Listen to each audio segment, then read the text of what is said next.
Okay, we've done part A of question 4 of the CSEC Mathematics 2020 January paper. Let's continue with part B. Part B says, hence or otherwise determine the value of f inverse of 9. Okay. Let's copy and put it back here. Let's paste it here. Part B.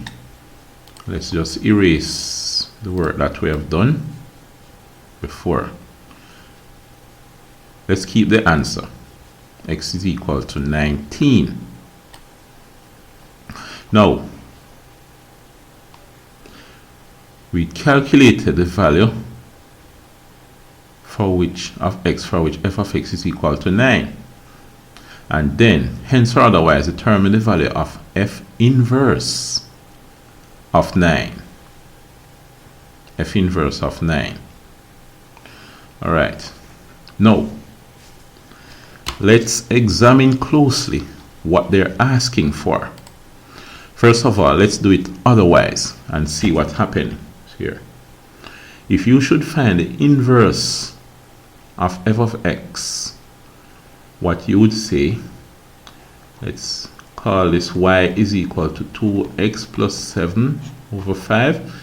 Interchange x and y to get x is equal to 2y plus 7 over 5.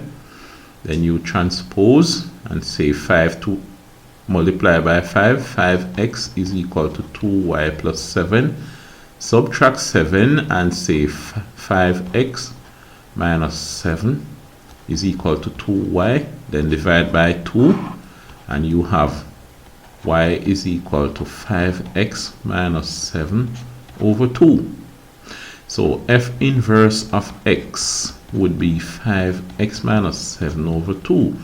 And then what would happen here is that you finding the f inverse of 9. This would be, let me just put a line between them to separate the work. F inverse of 9 would be 5 by 9 minus 7 over 2, which is 5, 9, 45 minus 7 over 2.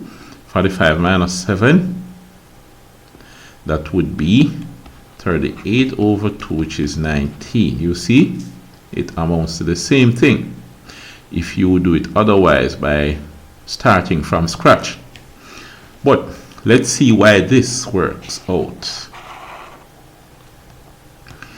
If you find the inverse of x, of f, you get an answer.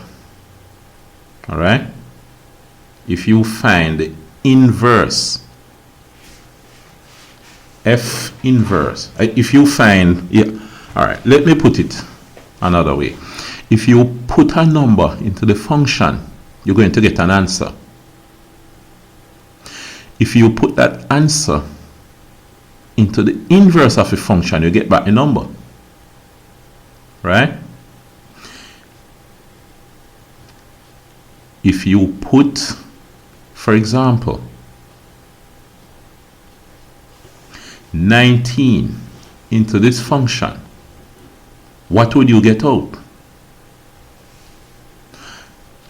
If you do that, you would say f of 19 would be 2 times 19 plus 7 over 5. 19 2 is 38. So you would get 38 plus 7 over 5. 38 plus 7 is 45. Right? Over 5, which is 9. You put 19 into the function, you get out 9. If you put 9 into the inverse, which it was done before, put 9 into the inverse of a function, you get back the same number. Now, here,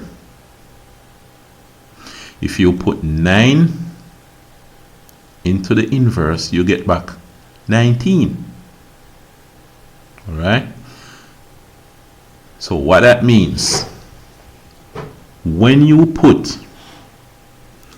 19 into the function, you would get out 9. This is the 9 that you got out. Put 19 into the function, you get 9. So if you put 9 into the inverse, you expect to get back the 19. So therefore, what you would say is that the value of f inverse of 9 would be 19. All right? Good.